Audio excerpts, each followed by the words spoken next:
اب نوٹ کر لیجئے، یہ کتابیں اگر آپ پڑھنا چاہیں تو کتاب الملاحم میں پڑھیے۔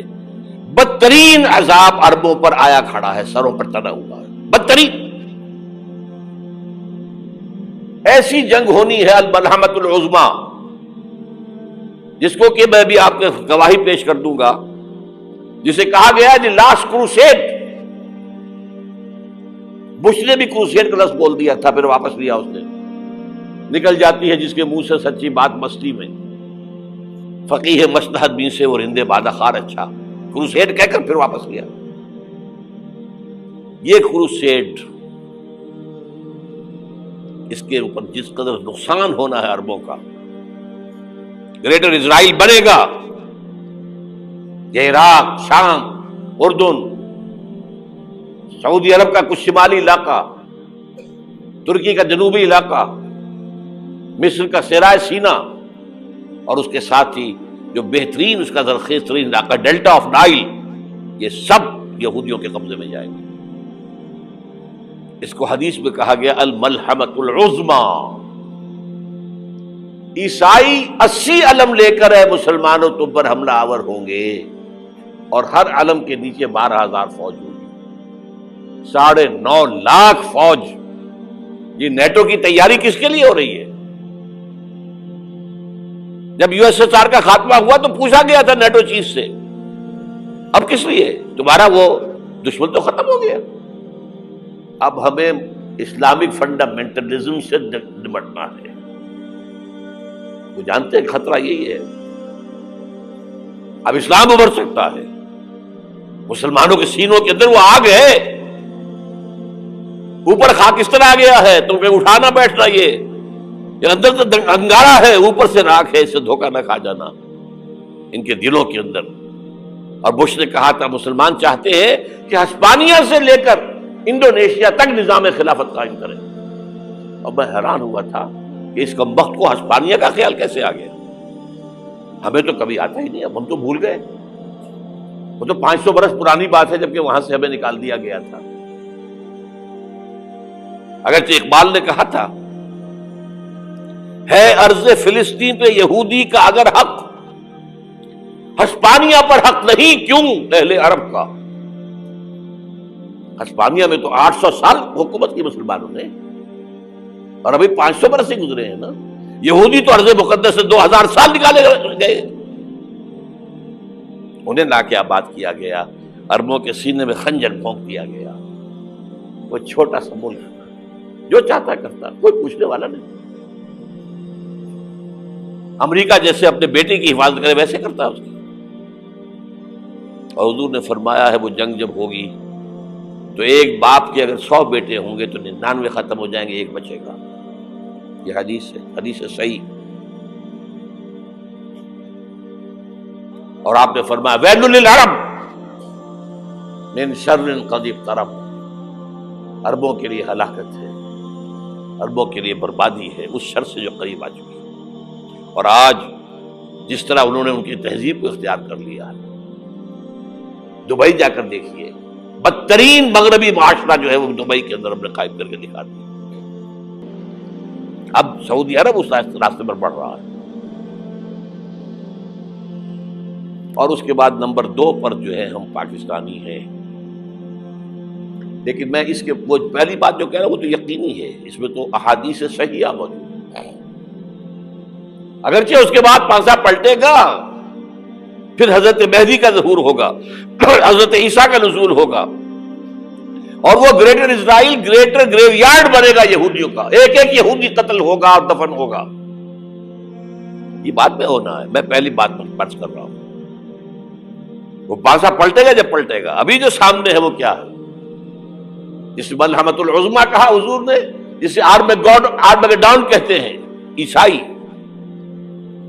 آرمگیڈون کی اگر کہیں جا کر آپ دیکھیں گے، آپ ڈکشنری میں مانی تو کیا لکھا ہے؟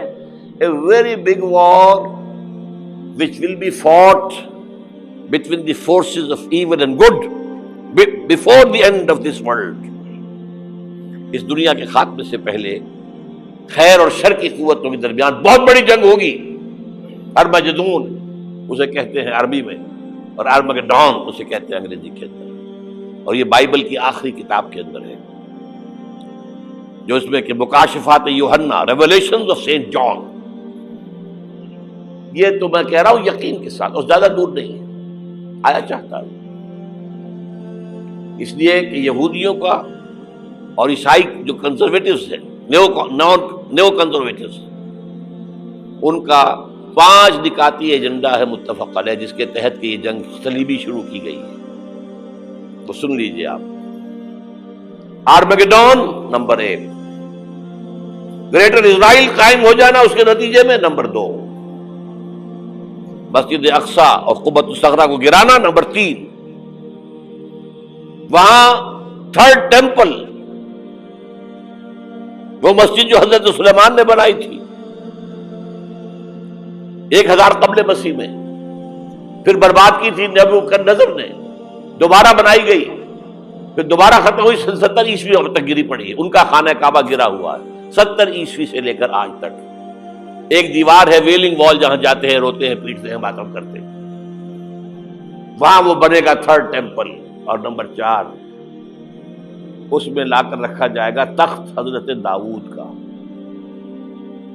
یہ تخت کہاں ہے اس وقت؟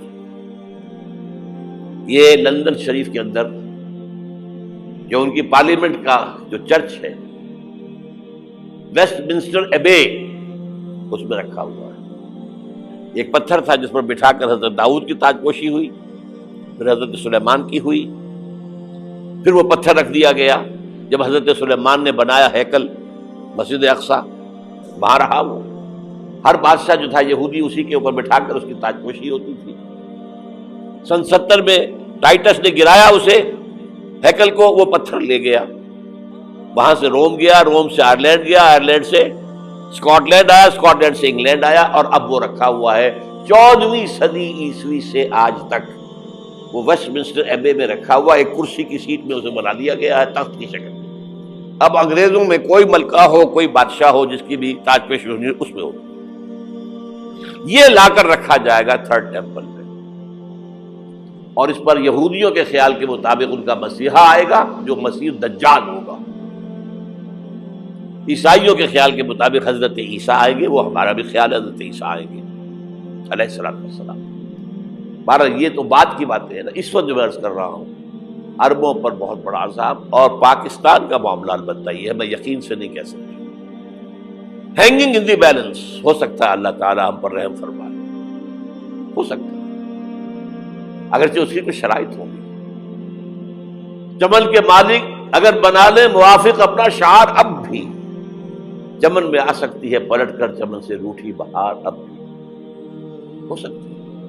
اور یہ بھی ہو سکتا ہے کہ اللہ تعالیٰ نے معجزانہ طور پر ہمیں ملک دیا، ہم نے اللہ سے بدعہدی کی، وعدہ خلافی کی، غداری کی، لہذا سزا دی جائے اور ہم سے یہ ملک چھین لیا جائے۔ اٹس جسٹ پاسبل، دور نہ سمجھے، اسے انہونی بات نہ سمجھے۔ جو گھیراؤ ہو رہا ہے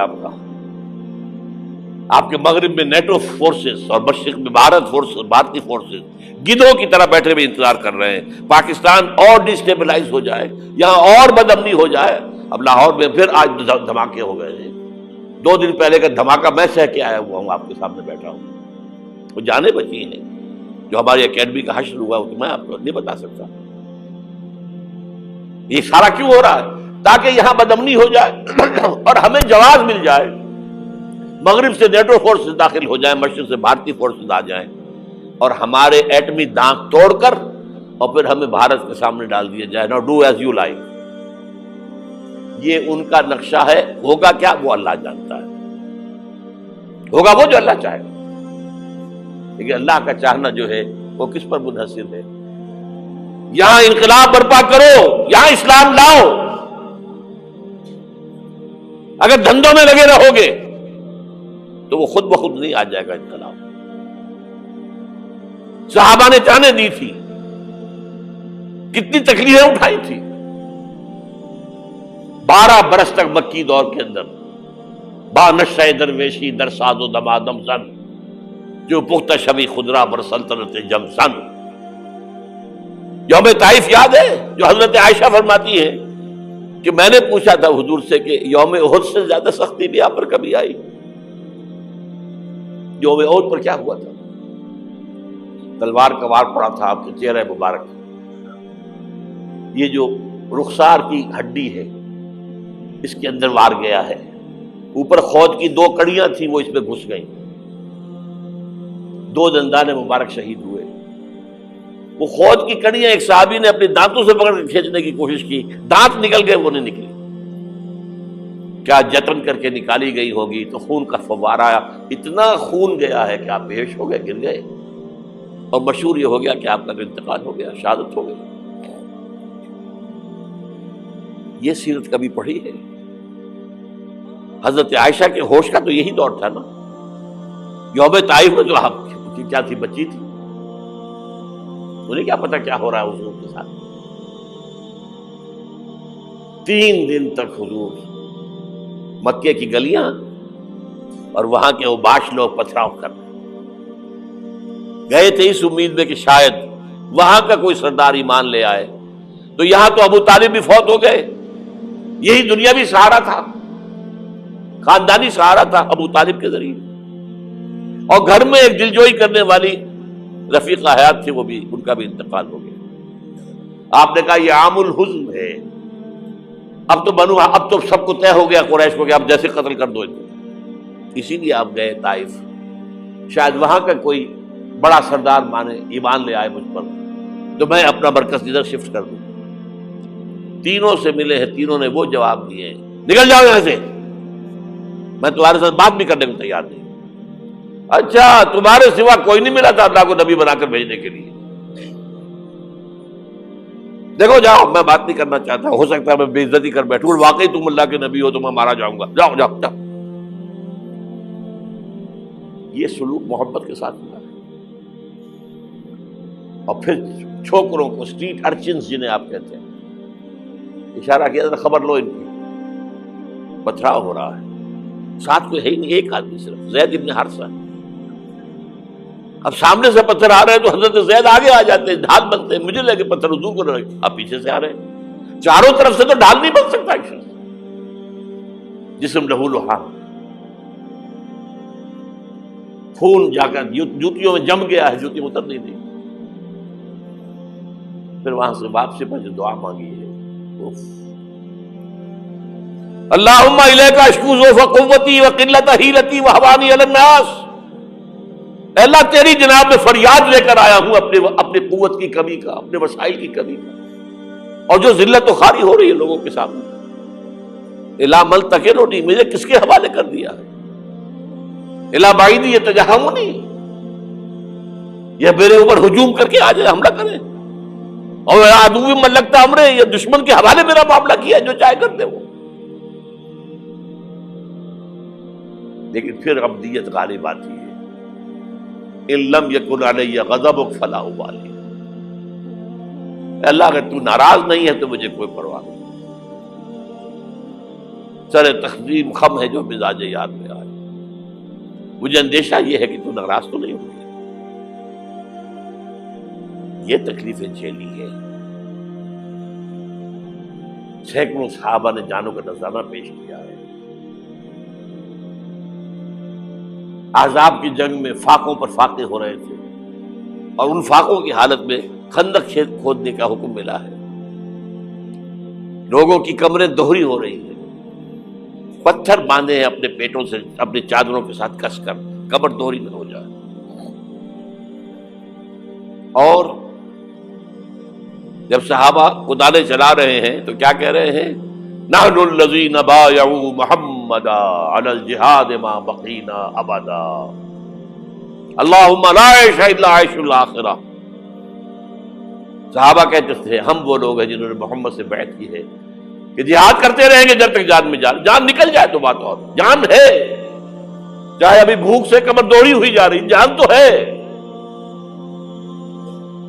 اور ایک دفعہ کہتے تھے اللہم لا عیش الا عیش الاخرہ، اللہ عیش، زندگی تو آخرت کی زندگی ہے۔ اور حضور فرماتے تھے، حضور کے بیٹھے ہوئے نہیں تھے گاؤں تکیہ لگا کر، پتھر اٹھا اٹھا کر خندق میں سے لے جا کر باہر پھینک رہے تھے، جب صحابہ کہتے ہیں اللہم لا عیش الا عیش الاخرہ، حضور فرما رہے ہیں فاغفر الانصار والمہاجرہ، اے اللہ ان انصار اور مہاجرین کی مغفرت فرما دے۔ پھر حضور کی خدمت میں کچھ لوگ آئے، حضور اب یہ فاقہ ناقابل برداشت ہو گیا، دیکھیے ہم نے یہ پتھر باندھے ہوئے اپنے پیٹ کے ساتھ۔ حضور نے کرتا اٹھا کر دکھایا، وہاں 2 پتھر بندھے ہوئے۔ یہ ہے سیرت النبی۔ آپ کس چیز کو سیرت النبی سمجھتے ہیں؟ بہرحال اس موضوع پر میری ایک کتاب ہے منہج انقلاب نبوی، کہ انقلاب کیسے آیا تھا۔ اگر دل میں ذرا بھی آرزو پیدا ہو گئی ہو کہ اللہ قبول کر لے مجھے قبول کر لے اس کام کے لیے، تو وہ کتاب آپ کے لیے مسٹ ہوگی، اس کا پڑھنا۔